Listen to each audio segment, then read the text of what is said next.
Hello and welcome to Chapter 2, which is Strategy and Human Resource Planning. We're going to talk about what strategy is, but beyond that, how does strategy impact human resources? How can human resource management help and work hand in hand with strategy to make sure that strategic outcomes are being accomplished?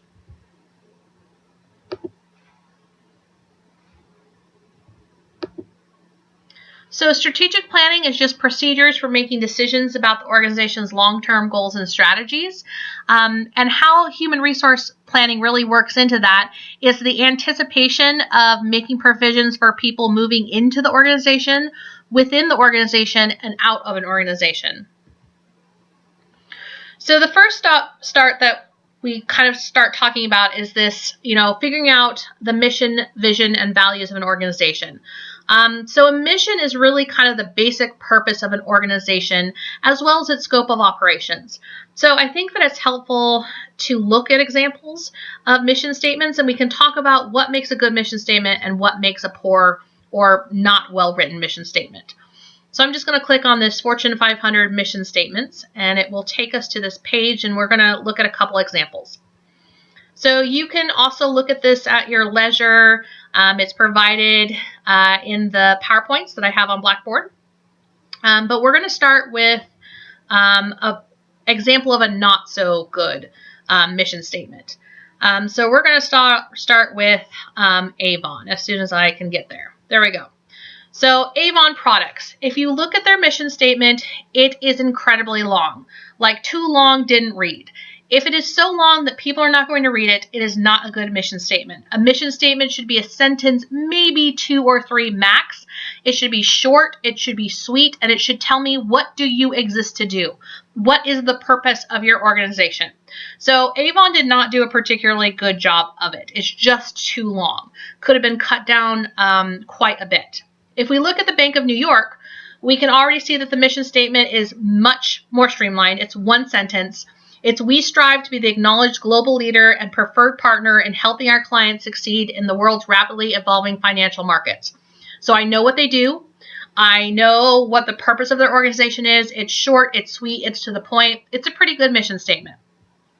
We go down to Barnes & Noble's, a place that I love to visit. Again, their mission statement's too long. Like, it needs to be something about, we sell books and we're passionate about, bringing those products to you. Instead, it's far too long. It's far too wordy. Not as bad as Avon, but it really needs to be cut down to the core purpose of the organization. Becton Dickinson and Company is an organization I've never heard of, but if we look at their mission statement, and that's the only thing we know about them, it just says to help all people live healthy lives. That's almost too short. There's a lot of things that people could engage in that let people live healthy lives, right? Do you run a yoga studio?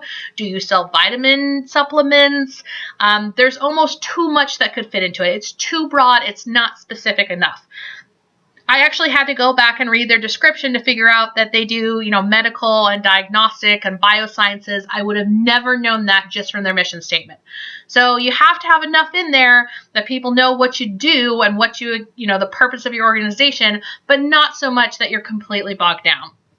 So it's kind of a fun exercise to look through the Fortune 500 statements, look for good ones, bad ones.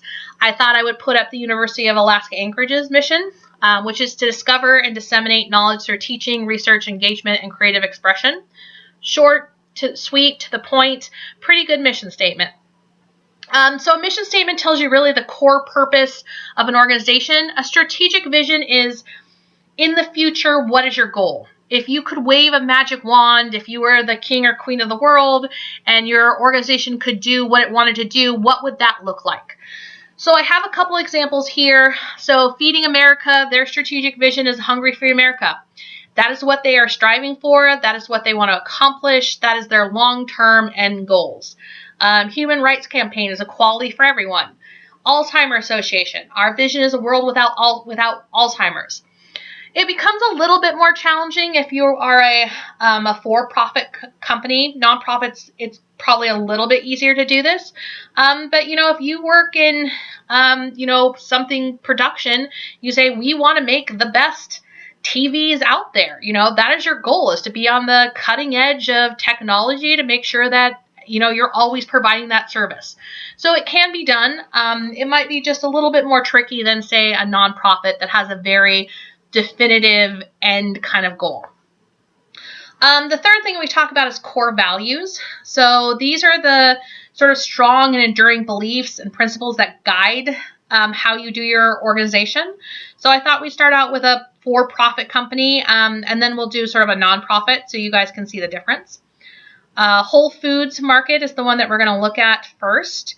If you go to their website, they have a whole listing of their core values, right? So they sell the highest quality natural and organic products available, and you can learn more about their quality standards. They satisfy, delight, and nourish their customers. They support team member excellence and happiness. They create wealth through profits and growth, right? They want to make money. There's no reason you can't want to make money. That can totally be one of your values. We serve and support our local and global communities. We practice and advance environmental stewardship. We create ongoing win-win partnerships with our suppliers. We promote the health of our stakeholders through healthy eating education. So they clearly line out what's important to them. What guides their organization? What do they exist to do? What are they passionate about? Those are all things that can kind of go into your core values. Core values I'm going to show you for Teach for America. They not only list out their core values, but they also provide video clips about them. And I'm going to show you one of them, and I like to show it because it really shows you how their strategic priorities influence everything they do. So here we go. Their core values are transformational change, team, leadership, respect and humility, and diversity. So we're actually going to look at their clip about transformational change and then kind of talk about that.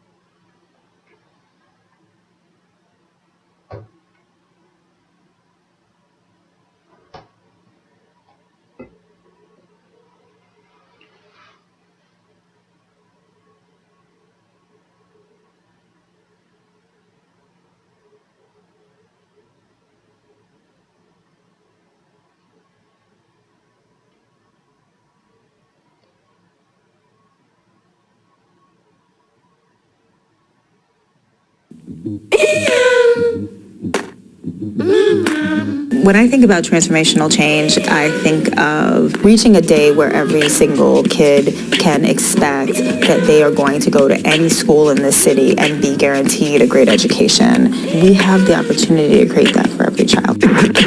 Why do you say? Why do you say? Why do you say? We're talking about one character's point of view, another character's point of view, and then the theme. All three of those things we're doing today, okay? My mission is essentially my students need to make 1.5 or 2 years of reading growth by the time they leave my class, but also that they're garnering information they need and forming opinions about that information and thinking critically and just that bigger picture of what their lives can be. My students have a lot of different challenges, and it's important to recognize and be sensitive to those, but that's not what they're limited to. That doesn't define who they are or who they will become. And so that's where that urgency comes from, to get things that I need for my students, because time is just of the essence.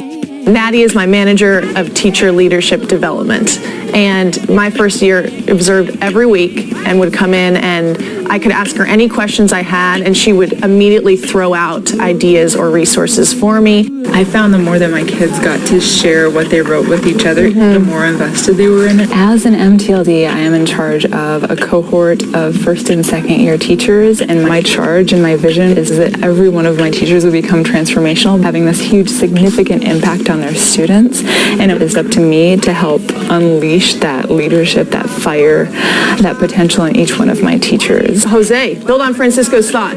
At the end of the day, it's about the teachers that we get in front of the students that are going to have the biggest impact. It's really important that you have a teacher that reflects the vision and the qualities that school leaders are looking for. And my job is to facilitate that process.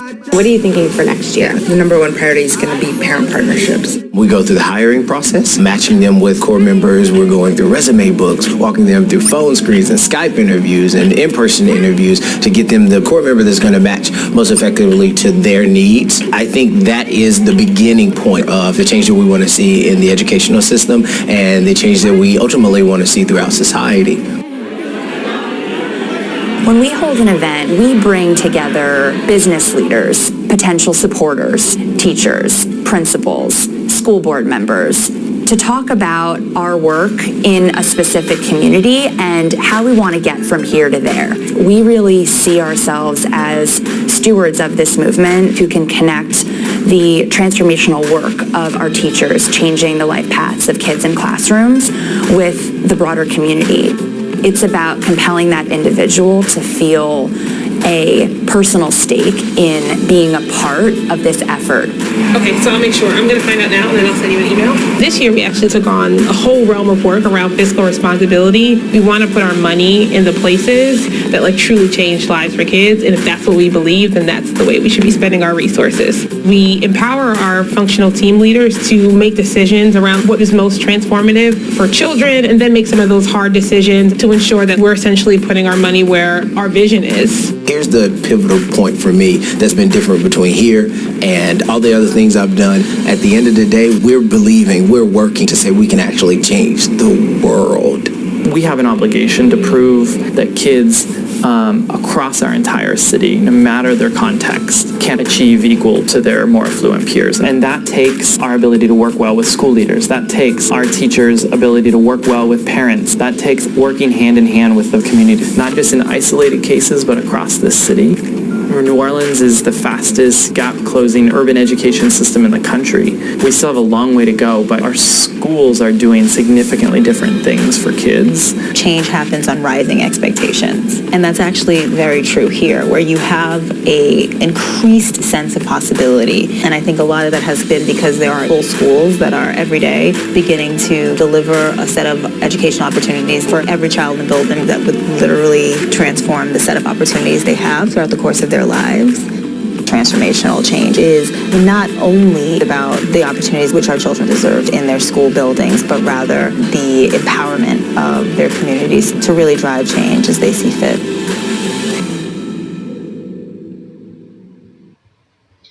So I really love showing that because it really shows that they have this strategic vision.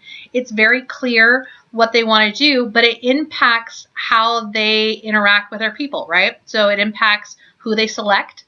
It impacts, where they match their teachers to. You could hire a great teacher, but they're just not a good fit for a particular community. It impacts things like training and evaluation. So, they had people go in and look at their teachers, make sure that they were doing what they needed to do, but also they had resources if they had any questions. It impacted how they were spending their money and how they were being sort of fiscally responsible. So they did a really good job of not only articulating their core values and how it drives their organization, but really how that strategic vision and these core values as part of that impacts the decisions that they make, and particularly the decisions that they make about human resource management, about their human capital. So step 2 that we want to do when we're looking at strategy after we've determined, what our business is, what it exists to do, what our vision is, what our values are, is we have to figure out what is the environment that we're working in. So in order to do that, we do what we call environmental scanning. So we look at things like economic factors. We look at industry and competitive trends. We want to make sure that we are keeping up with these. We look at technology changes. We talked about how that is a hot topic kind of issue for human resource management. We look at government and legislation issues. We want to be proactive about changes. And so if there are laws and administrative rulings that have anything to do with us, we want to make sure that we're on top of that.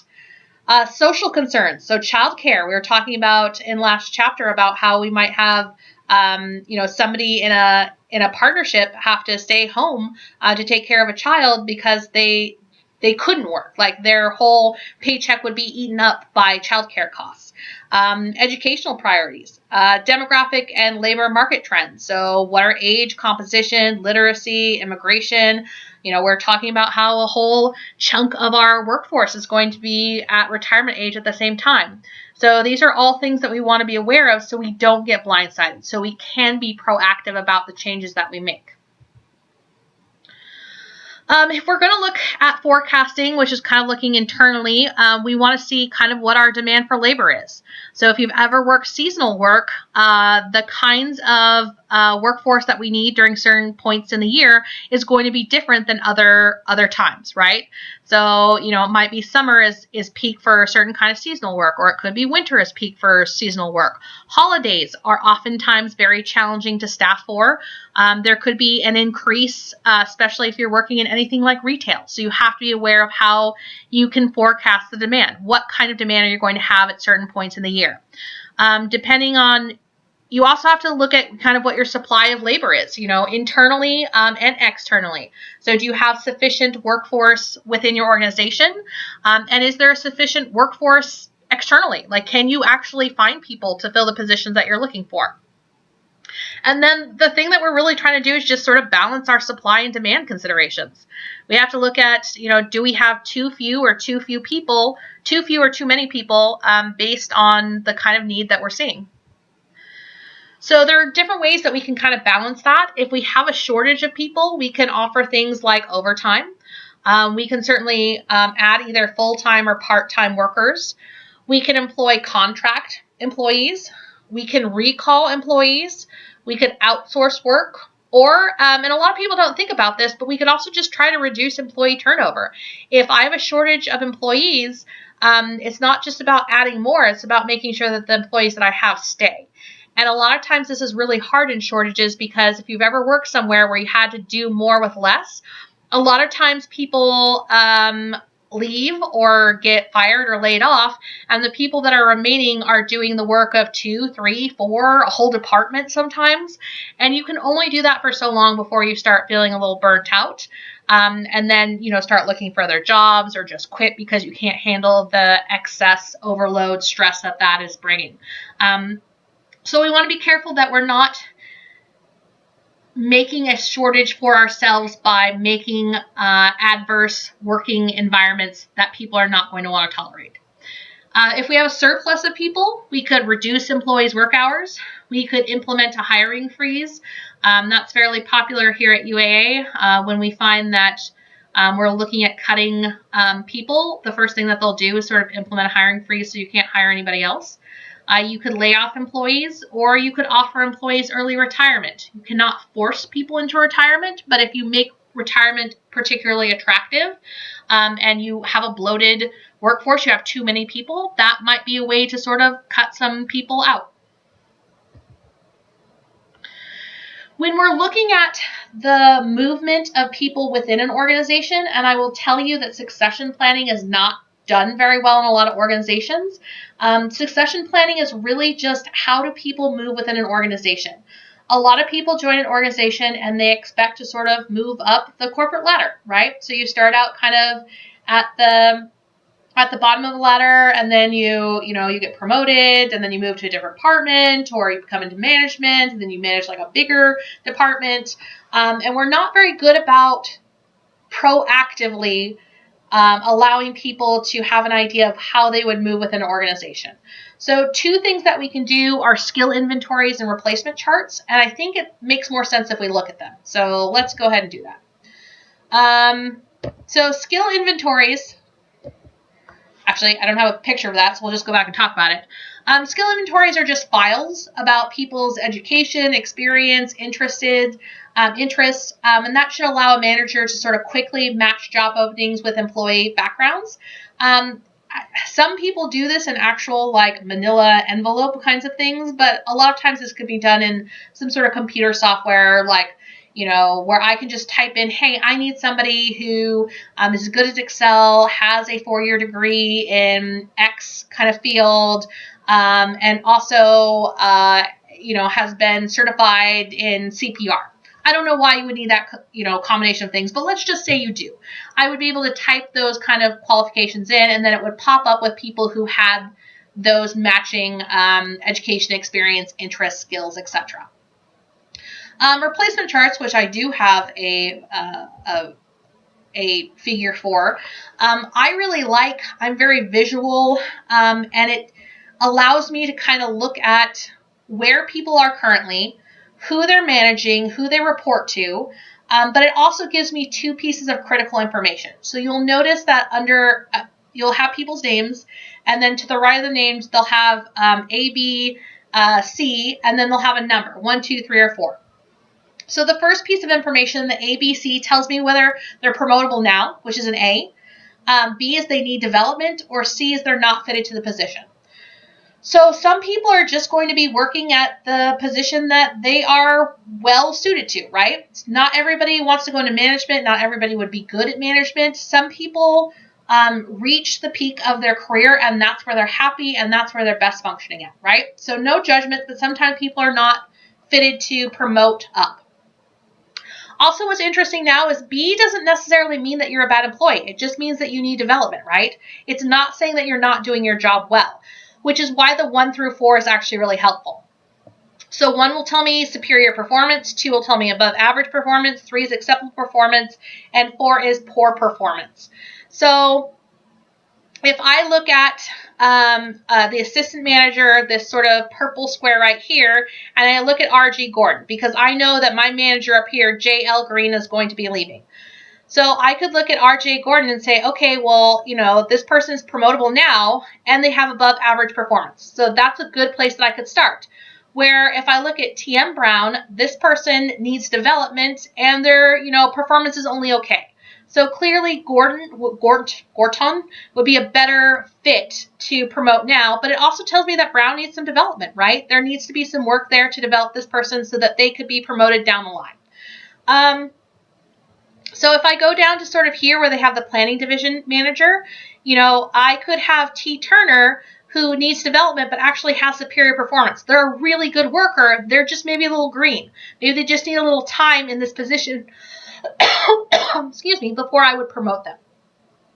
This also tells me people that maybe need to sort of be managed out.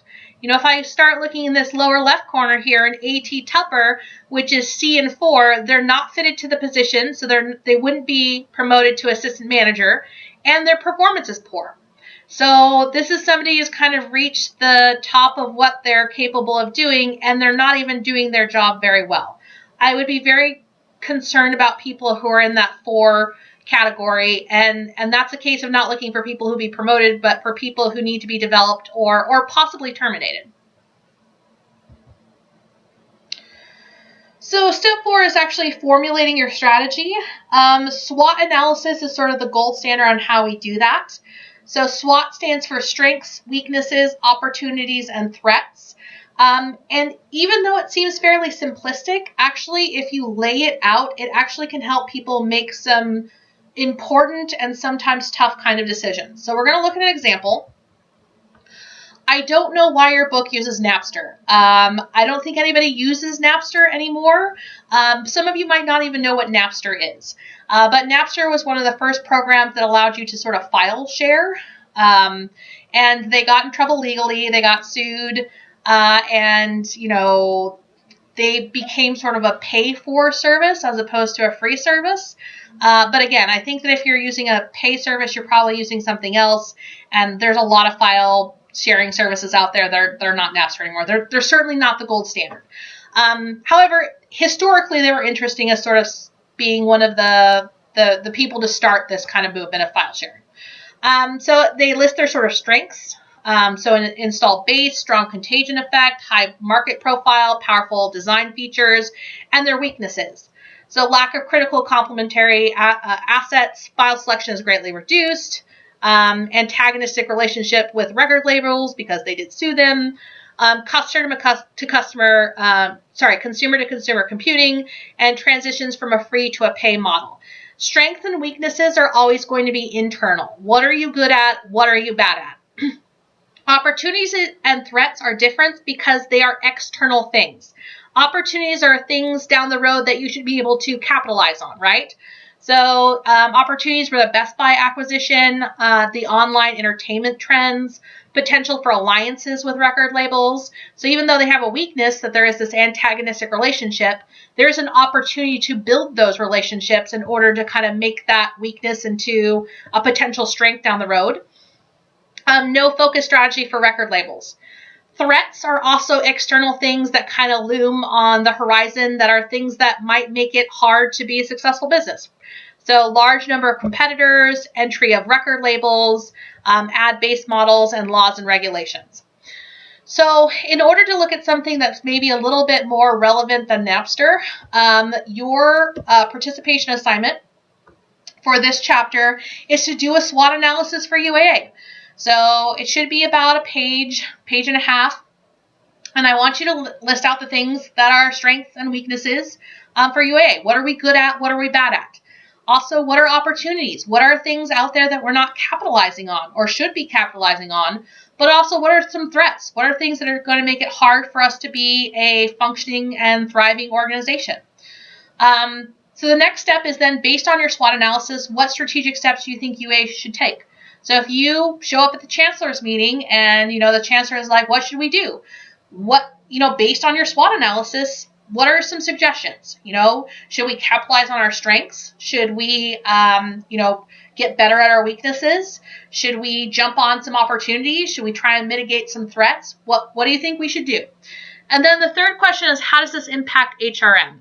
And when I say that, I mean, what kind of changes in people do we need? Do we need to select more people?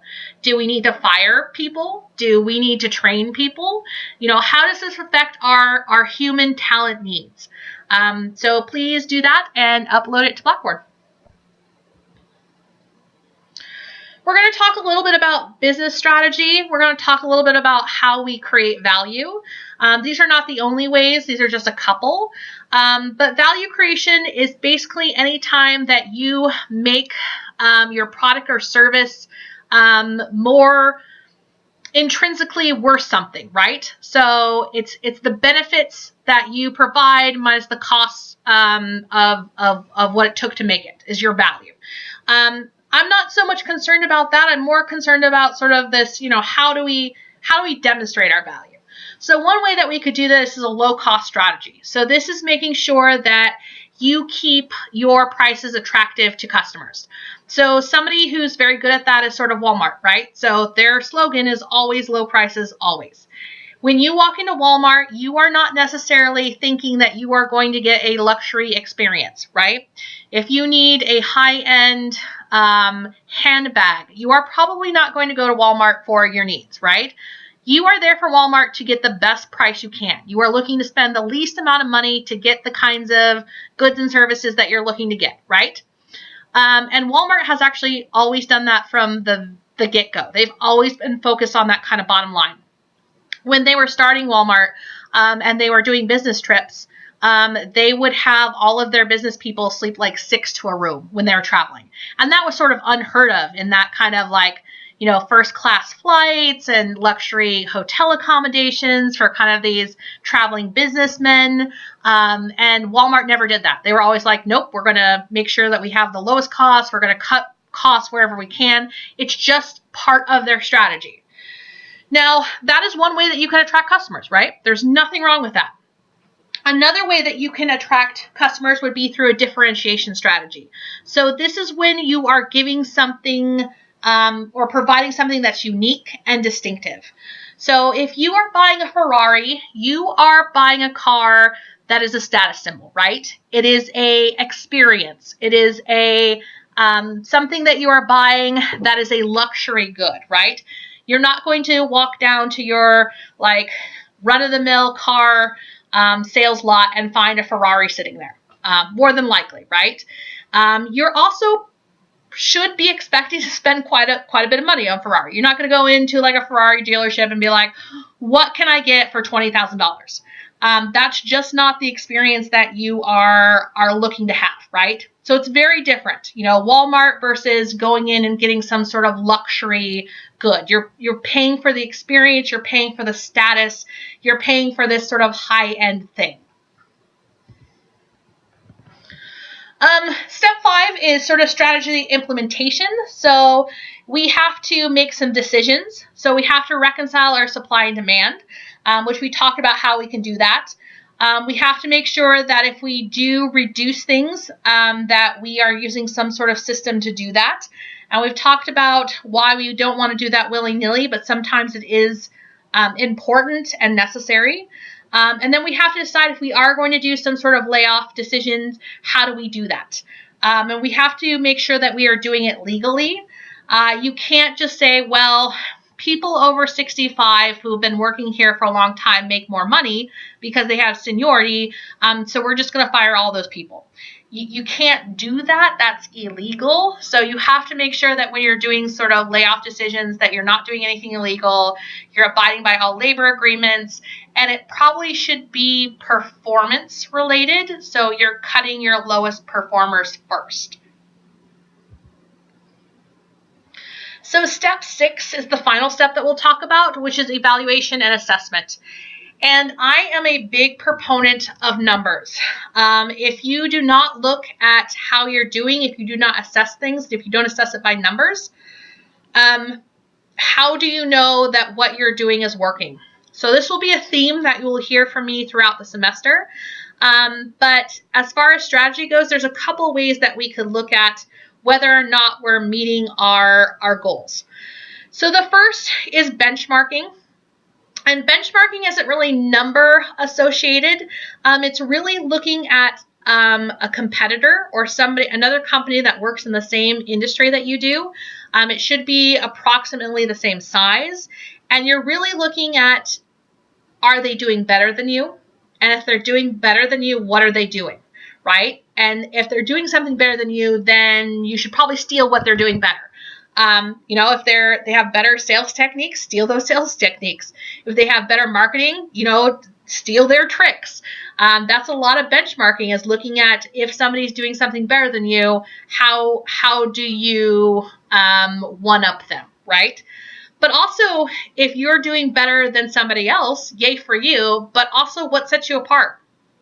What are the things that you are doing that's different than what they are doing? Maybe those are things that you should continue to invest in and protect. These are the things that will help you make strategic decisions without having to do a lot of numbers crunching. This gives you a ballpark idea of what you're doing is working or not. If you want something that's a little bit more concrete, a little bit more numbers oriented, you could do a balanced scorecard.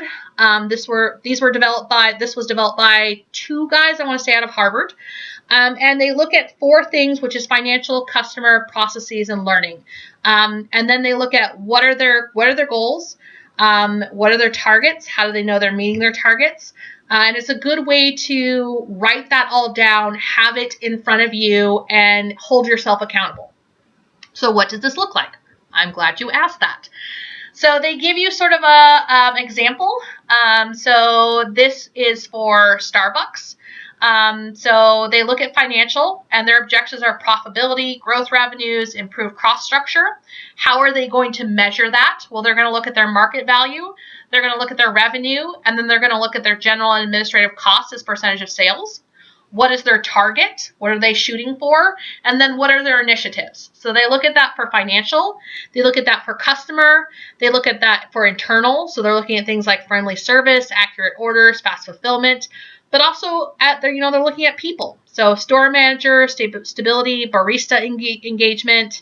So it's not all just, numbers. It's also about the customer experience. It's about their internal processes, and it's about, their people and making sure that they're keeping their top talent.